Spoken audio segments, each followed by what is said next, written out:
ప్రజల పాలన అంటే ప్రజాపాలన అంటే ప్రజాస్వామిగా జరుగుతున్న పాలన అంటే ఇది అనిపించే విధంగా రేవంత్ రెడ్డి గారు ముఖ్యమంత్రి అయిన తర్వాత రేవంత్ రెడ్డి గారు, బట్టి విక్రమార్క గారు, వారి మంత్రివర్గ సభ్యులు, శాసనసభ్యులు ఇస్తున్నటువంటి తీరు ఇలా ప్రజల్లో ఆనందం వ్యక్తమవుతున్నటువంటి సందర్భం.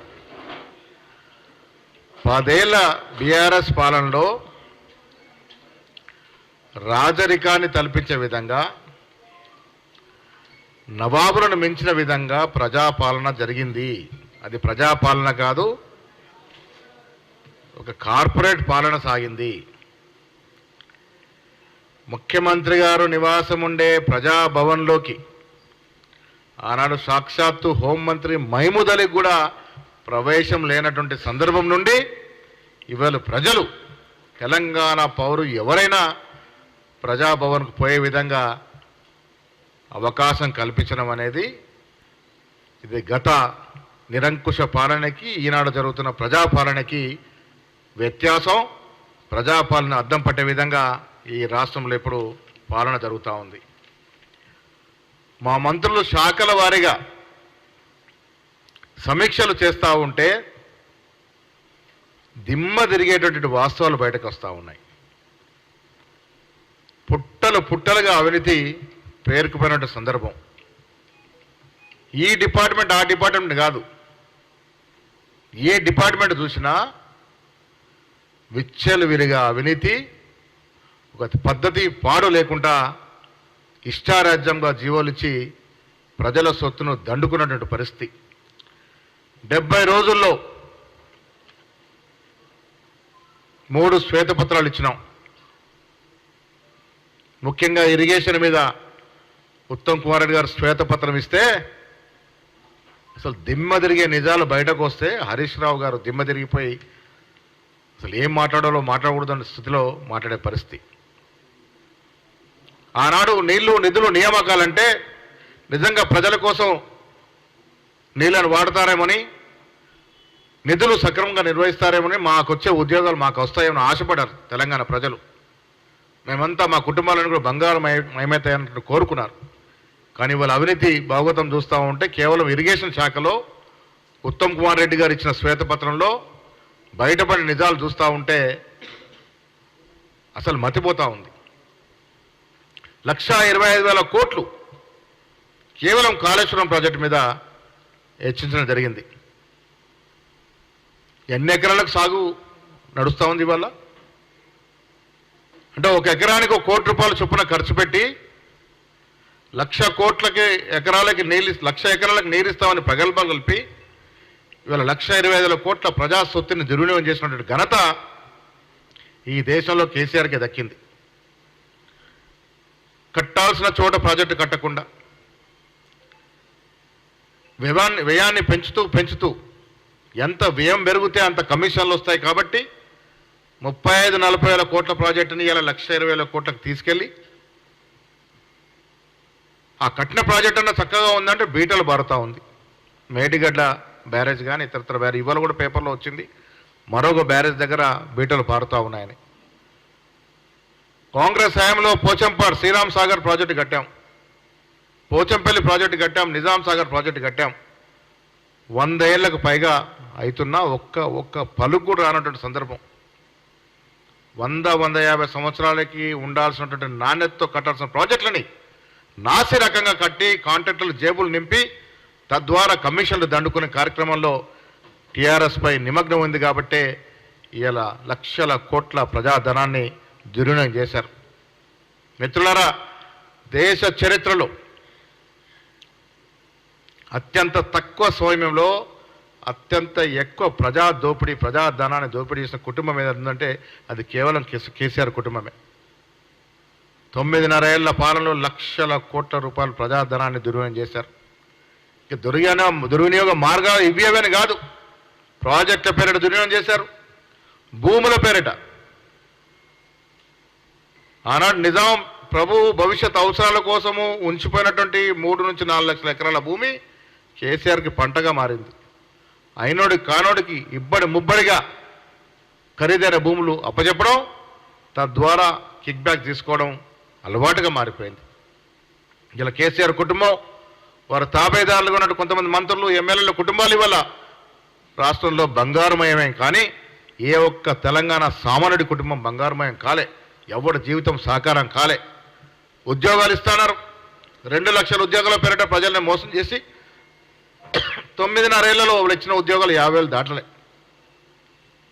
నిజమైన ప్రజాపాలన అందిస్తున్నటువంటి కాంగ్రెస్ ప్రభుత్వం ఇవాళ మేము వచ్చి 65 రోజుల లోపల దాదాపు 30,000 ఉద్యోగాలు ఇచ్చినామంటే ఇది అసలైనటువంటి నియామకాల ప్రక్రియ.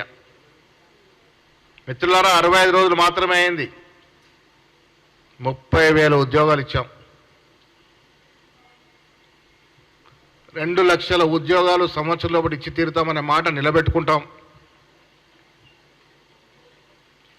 టిఆర్ఎస్ పార్టీ ప్రాజెక్టుల పేరిట చేసినటువంటి దోపిడీ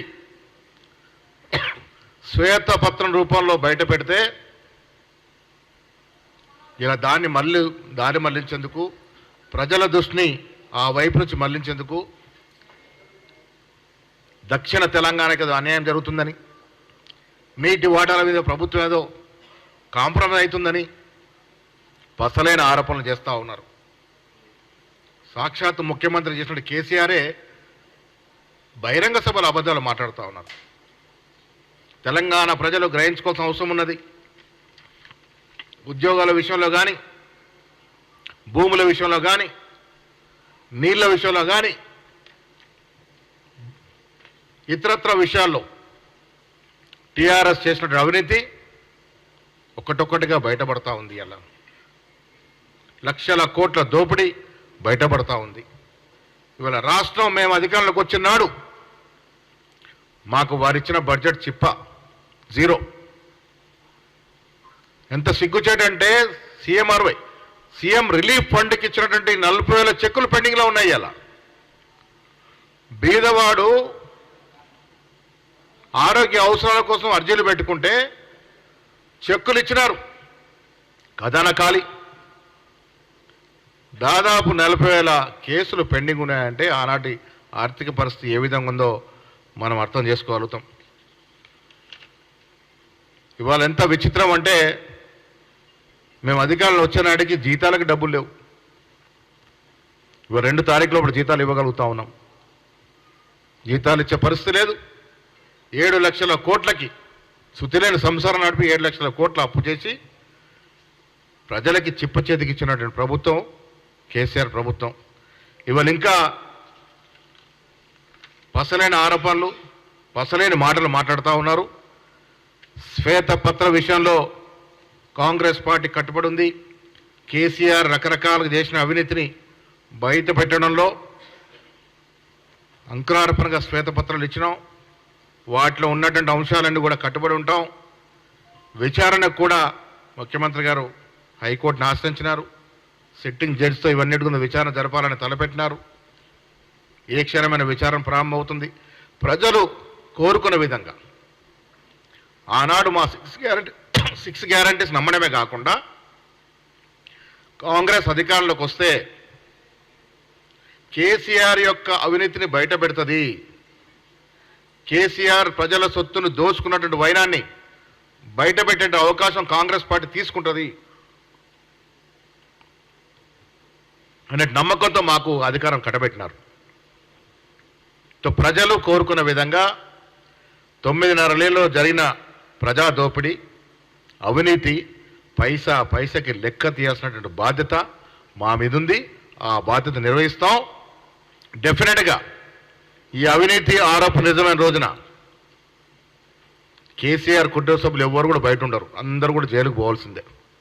అంతటి అవినీతికి ఆ కుటుంబం పాల్పడింది. ఒక అడ్డు అదుపు లేకుండా ప్రజాస్వామ్యానికి విరుద్ధంగా, రాజ్యాంగ విరుద్ధంగా పాలన సాగింది. ఆనాడు అధికారులు కూడా అందరి గురించి మాట్లాడిన చాలామంది అధికారులు వారికి అడుగులకు మడులొత్తు ఇష్టారాజ్యాంగ జీవోలు ఇచ్చి ప్రజాధనాన్ని దుర్వినియోగం చేశారు. వీటన్నిటి మీద కూడా సమగ్రంగా కాంగ్రెస్ పార్టీ ప్రజలు కోరుకునే విధంగా, ప్రజల ఆకాంక్షలకు అనుగుణంగా విచారణ జరిపిస్తుంది. పైసకి లెక్కదిస్తుంది. ఇరిగేషన్ శాఖలో జరిగినటువంటి అవినీతి మీద ప్రజలు ఇలా ఆసక్తిగా చూస్తూ ఉన్నారు.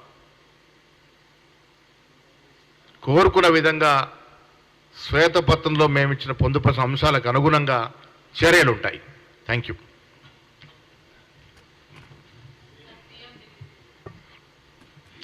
సీఎం గారు ఢిల్లీ టూరు రకరకాల అంశాల మీద పోయి ఉంటారు. బయట కూడా చాలా ఊహాగానాలు వస్తూ ఉన్నాయి. సీఎం అన్నప్పుడు ఢిల్లీలో చాలా కార్యక్రమాలు, చాలా ప్రాజెక్ట్స్ పెండింగ్లో ఉంటాయి. మరి ఎవరి గురించి ఎవరిని కలవడానికి పోతున్నారో మాకైతే సమాచారం లేదు. కానీ ఏదున్నా ప్రజా సంక్షేమం కోసమే పోయి ఉంటారు. ఇంకా మీకు వస్తున్న ఊహాగానాలు మంత్రివర్గం కానీ అవి కానీ ఇవన్నీ ఢిల్లీలో చర్చించుకునే అవకాశం ఉంది. ఇది మన పరిధిలో ఉన్నటువంటి అంశం కాదు.